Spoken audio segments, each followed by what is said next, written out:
Kakao video, and then I have my husband here. Tay, ouch! Can you say I'm beautiful? Can you say I'm beautiful? I'm beautiful.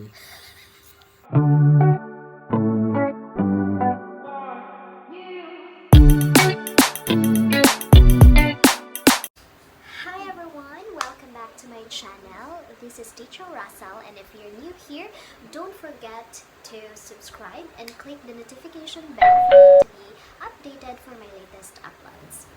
I filmed a little bit late, no? I have dinner pa with my family. Dinner. Okay, so the baby was taking care of her tatay at this moment, so I got the chance to film about our second module, the unpacking the self, so that I can give advanced virtual discussions to those students nga wala pa nahatdan sa ila ang module, because we have to make apas kay apil ang module 2 sa coverage sa atong examination. So I'm so sorry about my runny nose kay excuse me. Okay, so we're back. I had to squeeze my nose out. Charot. Kaya nang gisubawan ko karon, but still the show must go on, no? So it's quite raining outside. So keep safe everyone. So without further ado, let's start. We are living in a world where material and immaterial self are both represented. So how is it possible?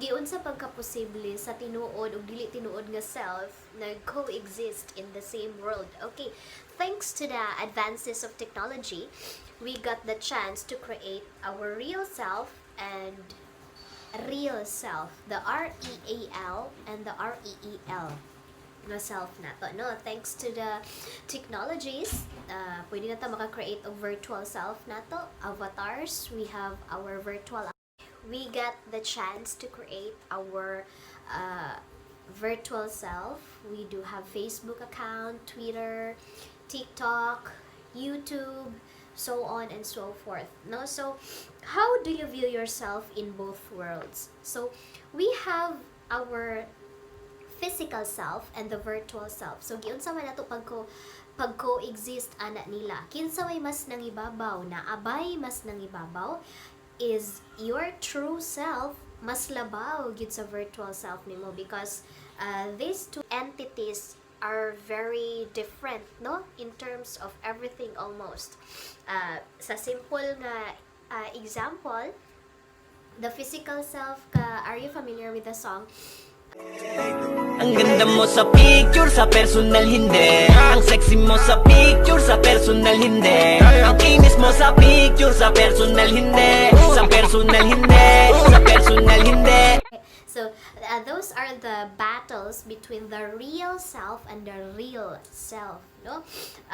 Ang original nga kita is this one, si ma'am, and I have my virtual self also, katong mga na filter tong taas-taas og ilong, and same as also to other people. So giunsa man nato pag-handle. So society shapes us in many ways, no? Daghan kaayo contribution ang society. Example na lang ang Facebook.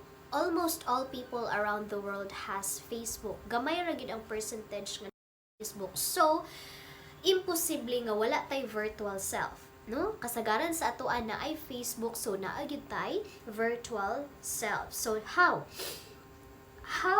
did this involve in our life, no? So giunsa man pag-impluwensya sa atong virtual world sa atong kinabuhi. Ang mga influences, it involves how we perceive our bodies visually. Kani dako kayo tag-igo ani. Kanus ata makaingon nga ang puti gwapa, ang lagom pangit, ang taas og ilong gwapa, ang mubo og ilong pangit, no? It is because of the standards of the beauty of the society.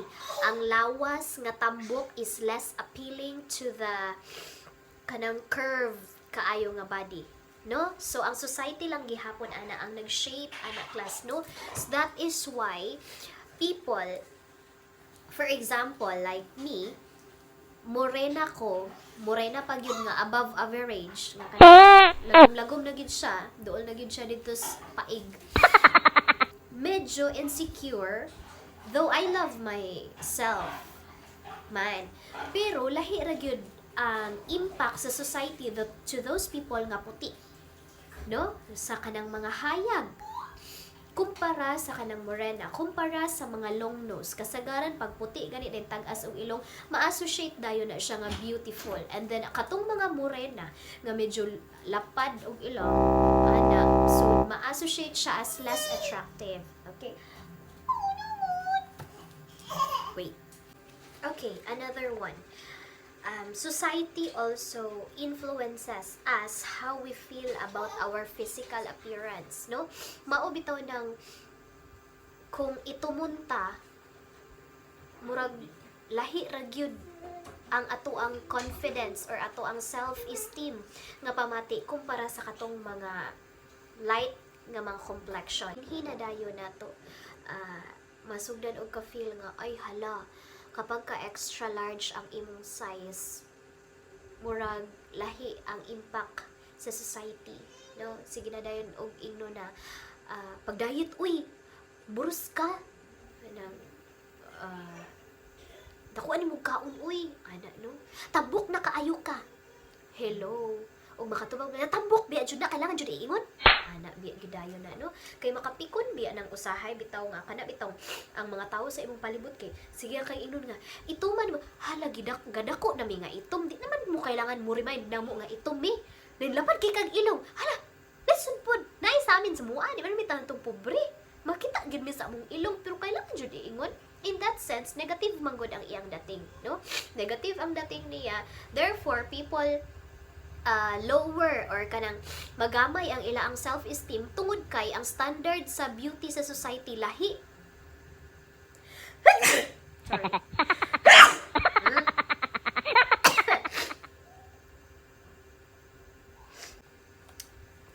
Okay, so we're back.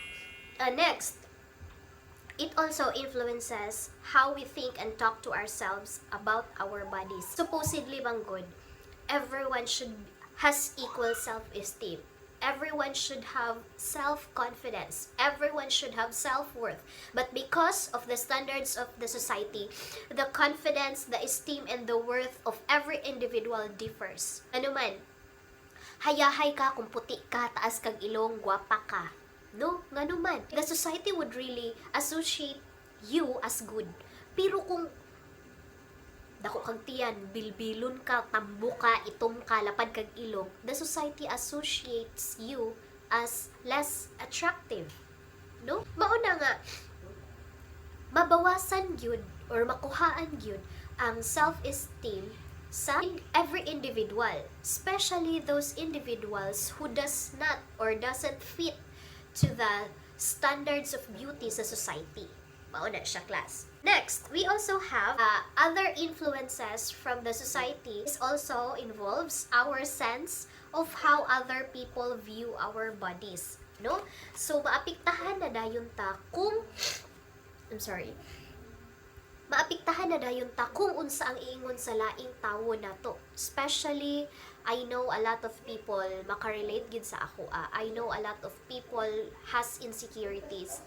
That doesn't mean you're white, pution ka, dili na ka ma-insecure. Everyone has insecurities. However, lahi ang ma-feel namong mga group of people nga wala na belong sa standards of beauty sa society. Of course, there are few people who would say, gwapa man ang morena, gwapa man ang kwan. Pero, we can't deny the fact nga lahi ang aura, lahi ra gyud ang sa nag-impact sa mga pution, sa taas og ilong, taas og height, kumpara sa mga dakog bilbil, dakog tiyan, sa piyot, di ba? Mao man gyud nay kasagaran gyud sa tawagan ni gina-consider nga kanang not ideal physical appearance sa ato ang lawas, no?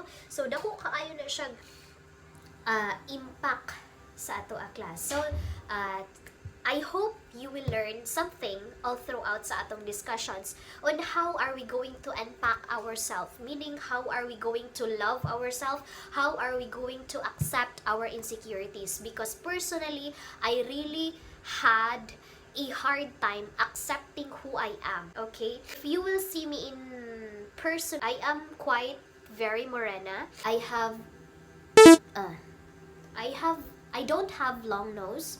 I don't have fair complexion. I don't have the sexy body.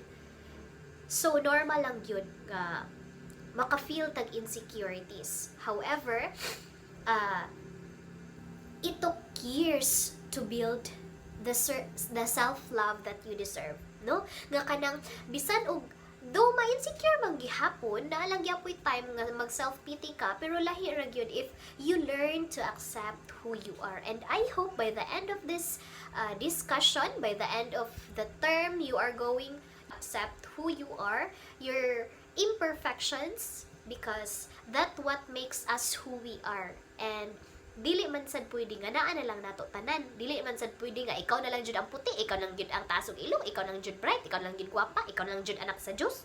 So man may diri pag umangkon, dili pwede ana, no? So every one of us has flaw.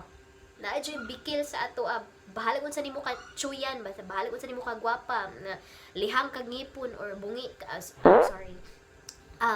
My point is bahala kung sa nimo ka unsay naa sa imo which is good, there will always be flaw nga sa ato kay we are not perfect man. So, we have to learn to love our flaws. Okay? Kasagaran pa gyud sa ato ang atong idea. I mean, currently, no, these days, no, at present time, the idea of beauty is really unrealistic. Katug yung makita nato sa TV-TV bitaw jud nga kanang ang ilong kay lamig kay ilong, lamig mata, lami kay skin, mga Korean glass skin, mga puti, then perfect kay lawas, no? Nahimo ng unrealistic ang atong basis sa beauty, where in fact, the real basis or the real beauty comes from bilbil, comes from not fair complexion. Muna'y tinuod nga beauty. Mga stretch marks, muna'y mga tinuod nga beauty. Lagom nga singit, lagom nga ilok, no? Kasi ang ginapakita mo sa social media nowadays, kanang tawo nga perfect, nga puti na lang jud kaayo kag ilok din. Then imong singit, imong kigol kay puti na lang jud kaayo din. Dili man na siya mao ang tinuod nga beauty, kay ang tinuod nga beauty katuman jung lagom og ilok, lagom og singit, bisan unsa ka puti sa tawo class, there will always be dark sides. Dayon, wala man gud siya gina-encourage sa society nga dawato nato na. Especially mga Filipinos. Ang pinakauna nga issue sa mga Filipina, mga Pinay, is the skin tone. Okay? Wala gina-advertise always sa social media, sa televisions, or even everything. Wala jud giingon nga love your skin, love your morena skin, nga brown is okay, dark brown is very okay. Wala giinana. Ang daghanong advertise, glutathione, whitening soap, mga lotion nga whitening, tanan about whitening nga numan. Ang nahimong standard sa Filipina beauty, especially when we were talking about skin, kay puti. Okay? Mauna siya, nahimo na dayong unrealistic ang standard sa beauty. Okay, nganong dili man siya dili man siya matangtang sa ato ang mga huna-huna ug sa atong concept of beautiful. Alangan kay mao man pud sige ipakita sa mga advertisements, bisag asa mo maglantaw jud, walay artista. May artista nga di gwapa pero lahi ra gyud, putyo-putyo ra kaayo, kasagaran sa mga models, mga artista katug yung mga lamian og panit, lamian og naong, no? Mao nang dili jud matangtang sa ato nga ma-insecure gyud ta, because the groups of people nga gina-show to social medias, to televisions, to billboards, to advertisements, kay katumang mga flawless nga klase sa beauty. So that is why the real beauty is being hidden, no? Or the real beauty is being discouraged na dayon. Lisod siya. A positive view of the self involves understanding that healthy, attractive bodies come in many shapes and sizes, and that physical appearance says very little about our character or value as a person. So no, I hope that we still have the positive view of the self bisan pag unsa ang ato ang mga flaw sa ato ang mga physical appearance. Okay, always remember, bisan pag subhunta nga kanang beauty is on the inside, nga naman ang tao makita nimo kay magdaladalag x-ray. Of course, ang pinakauna makita gid is our physical appearance, but remember, we are not living in an island. Okay, from time to time, or all throughout your life, you will meet different kinds of people. You will meet a lot of people, and dili pwede nga dili mo mag-communicate. Always remember that one. Physical appearance can only stay if you don't have a conversation with the person who saw you or ang imong nakita. Kapag ka mag-start na nimo ka-istorya or ka-interact ang isa ka tawo, the people would see beyond what is beauty, beyond your physical appearance, no? Dira na dayon mo insert si character. Moingon na dayon na, butan siya, no? That is why if you observe a lot of people nga naga-fall in love lang gihapon, a lot of people would really feel special bisan og dili sila beautiful according to standards of the society. So, mao na siya, class. It's the character that counts. Nga naman, we are going to interact. Mao bitaw nang daghan kayong ma-issue na gwapa unta na siya, pero maldita ang batasan, di makaong iro. Ana, no? Ay, kada bitaw siya, no? Kay butan, miya na siya. So, eventually, it's not the physical self that matters. No? Naalang niya po'y, naay dako, jud kaayo nga contribution ang ato ang character and value as a person. Okay, now, so what did the psychology says about, or what did the psychology discovers about beauty? Okay, so research found that a person who perceived as attractive makes more money than a person of below attractive looks. No, kung gwapa ka, lahi ra gid ka, dali ra kay ka makakita og mga opportunities. Pero kung less attractive ka, dili ina na kadali ka makakita og opportunities. Take for example, artista. No, mas dali gyud dawaton nga leading lady o mga leading man katong mga hitsuraan, mga tisay, mga gwapo-gwapa kumpara atong mga play pagka leading lady ang di ba? Scam. O kirag sa horror, o kirag sa comedy, ana, lugar. Lahi ra jud ang opportunity nga makuha if you are more attractive, or if you are more attractive. Lahi ra gyud ang opportunity. Sa unsa pa nang paagi nimo makita, looks really matter, no? Okay, so unsa pa? In politics, voters who are not actively engaged in social and political issues choose candidates based on looks 90% of the time. Unsa man ni? Kanang mga botante nga dili hilig maminaw sa mga plataporma sa mga politicians, dili hilig mag-research about politics, wala pakialam ana, basta kay makabutar lang. Kung dili sila kailatan, aw jud na nila ang naong, no? Tan-awon kasagara gyud sa ila, muli gyud dayon makadaog gyud na ang more attractive, no? Lahi ra gyud siya og dalangan man. No? Diri na dayon kani siya nga study nag-results, it can be attributed as cognitive bias. Or it is called halo effect. Okay, so cognitive bias, class, means there is an error in reasoning regardless of your received contrary information. So, unsa man na siya? Kanang naa kay tuuhan nga isa ka butang, bisan pa ustoryahan na ka sa tinuod or hatagan na kag basis of facts. Pag moingon tag cognitive bias, you will not believe that the facts, no? Kay nga naman, bias ka sa imong hunahuna, bias na ka sa imong panghunahuna. So, mo na gyud ni siya ang akong tuuhan, dili na jud bahala pag unsay inyo iingon, dili na jud ingon ani, di na jud kumutuo ana, kay kanira gyud ang akong tuuhan. So that is cognitive bias. So now, speaking of cognitive bias, we have this what we call the halo effect.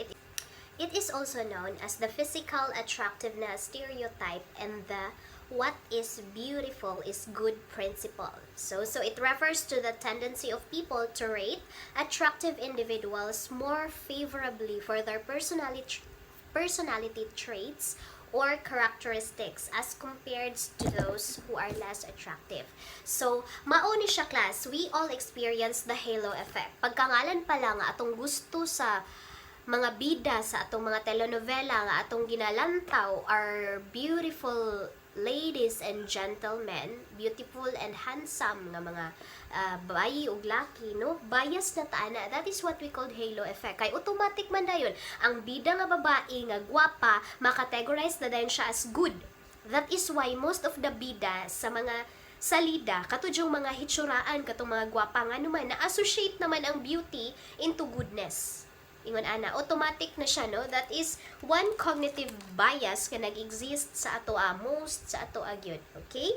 Next, culture has a significant impact on how a person feels about himself or herself as well as his or her body image. Yes, precisely, because we have different standards of beauty that varies from one culture to another. For example, in ancient China, the basis of beauty before in China is when you have the lotus feet or katong 3 inches 3 inches lang ata ang imo ang feet, no? I think it's no, kinahanglan nila gagmayon or pamubon i-train ang ila ang feet to be very small for them to be considered before a long time ago as beautiful.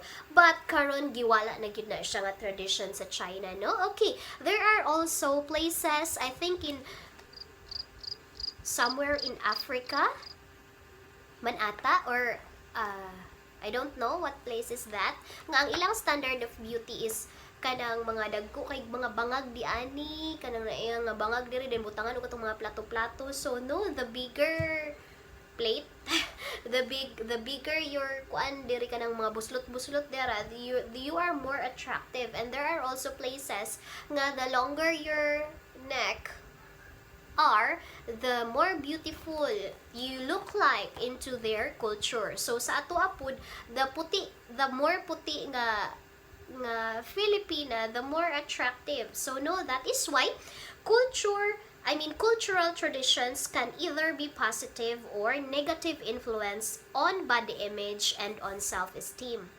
For example, again, sa Philippines, to amang good again is ang naanad ba ang tawo nga gwapa jud ang puti, no? We really appreciate or we really consider fair complexions to those people nga white good, pution sila. So no, gi-consider gid na nato sila nga beautiful. That is why it can either be positive or negative impact towards our self-esteem. So sa tanang mga morena lahi ra gyud. I am morena and proud, but we cannot deny the fact that morenas still in the society is less attractive than whitier, mas puti nga mga Filipinas. So, how important is physical beauty, no? Importante kaayo ang ato ang physical beauty class kay mauna siya ang atong iatubang sa atong isig katawo. It is the first thing that other people can see or kanang makita sa atua. That is why we need to take good care of our physical self, no? When in terms of physical appearance, kung mura naman gani like me, we just have to make ligo every day. We just have to manlugod lang yun ta, mang lotion, so on and so forth, because we need to take good care of our physical self, no? That is why I really encourage my students, especially females, to wear a very light makeup. Okay? Lahi ra gyud siya if naa kay enhance sa imo ang physical appearance, especially if you are less attractive. Remember, ang mga gwapa gani mag-makeup man gani unsa na lang tanga makeup ray na no, ingon ana. So so it is extremely important for us, no? It is really important. Okay, how important is physical beauty? Class, guys, physical beauty is really important. I mean, extremely important, because it is what other people or other individuals would notice sa atoa, no? So we just have to enhance ourselves. So if ma-afford ninyo nga magpalit og lotion, toner, mga moisturizers and things to take good care of your physical self, then why not?